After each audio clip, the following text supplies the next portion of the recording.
So now that we got push notifications working, now that we're able to push our notifications via this notifications tool here on Firebase, I think it would be a great conclusion to this app and to this module if we could not just send messages through this tool here, which, by the way, is a great tool for any marketing messages or any messages you as the app owner want to push out to your users. So this is not just a testing tool. This is really a tool you can use to send messages to your users. But sometimes you also want messages that are triggered by users. For example, if a user sends a chat message here, maybe you want to let all other users know about it. So that is another use case you could have, and therefore that is something we want to look into here as well. And I think that would be a great conclusion to this module, that we make sure if a user sends a chat message here, we push that message to all other devices that also have this app installed. Now, as a side note, if this is something you want, is on a different page. You might not want to spam all your users just because one user posted something in a public chat. But here, to demonstrate how this works and to see this in action, I think it's a great example. So, therefore, we need some way of triggering such a message, which we previously wrote manually with this tool, automatically when a new entry is written to our database, when a new chat message arrives. And Firebase has a solution for that. We can use Firebase Cloud Functions to execute code when a certain event occurs. Now, of course, that's also not the only way of sending automated messages. You can write your own server-side code on your own server and interact with the Firebase Cloud messaging servers to trigger an automated message. And as always, the official Firebase Cloud messaging docs got you covered. Here, under server environments, you can learn all about automated messages.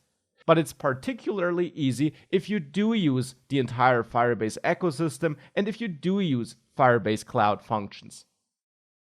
So to get started on the functions part of Firebase, we can just click on Get Started, and we learn that we need to install this tool locally on our machine to get started writing such functions. So here in the Flutter app, I'll switch to the regular terminal, which is integrated into my IDE here. You can also use your normal system terminal or command prompt. And in there, run npm install -g firebase tools. Now, as a side note, on Linux and Mac, you might need to add sudo in front of this to have the right permissions. This will install this Firebase tools package globally on your system, and we need this tool to then later write the Cloud Function code to create those automated notifications. So this finished, hence we can click on continue, and now we should run Firebase init, and then once we did write our function code, Firebase deploy. So I'll write Firebase init here in this project, and that's important. Do this inside of the project to which the functions should belong to keep all your code organized. And now this will basically open up a wizard which asks you some questions. And it asks you which features of the Firebase ecosystem you want to use here, or to be precise, which features you want to manage with that Firebase CLI tool which we're using here. CLI stands for Command Line Interface.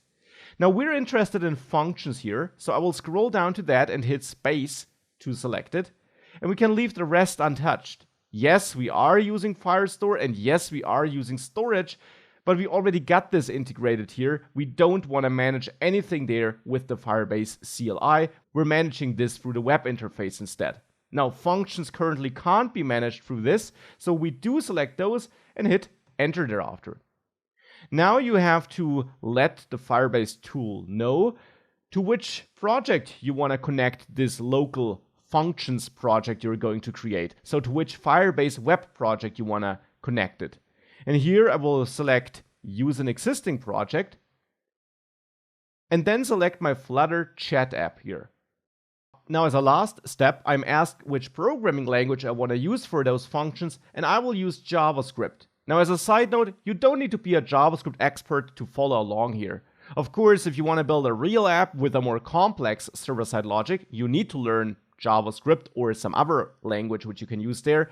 But to follow along in this course, you don't need any JavaScript knowledge. So let's just hit enter here. And let's choose yes here for linting so that we avoid any bugs. And this will now add a functions folder here. Now in that functions folder, you got a couple of files, and they all don't matter except for this index.js file. That's the important one for us, because that is where we're going to write our function. Now you also see that the wizard isn't entirely done. It asks you whether dependencies should be installed, and you should press Y for a yes here and hit enter. And this will install all dependencies this functions setup needs.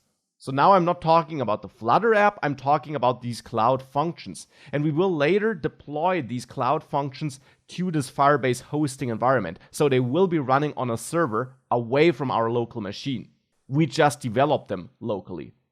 Now this created this node modules folder, which basically contains all the dependencies we have here. And we have this package.json file, which lists all the dependencies this project, this functions project has.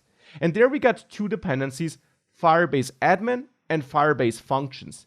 And we will indeed only need these two packages to write our automated notification sending code. So let's get started with that next.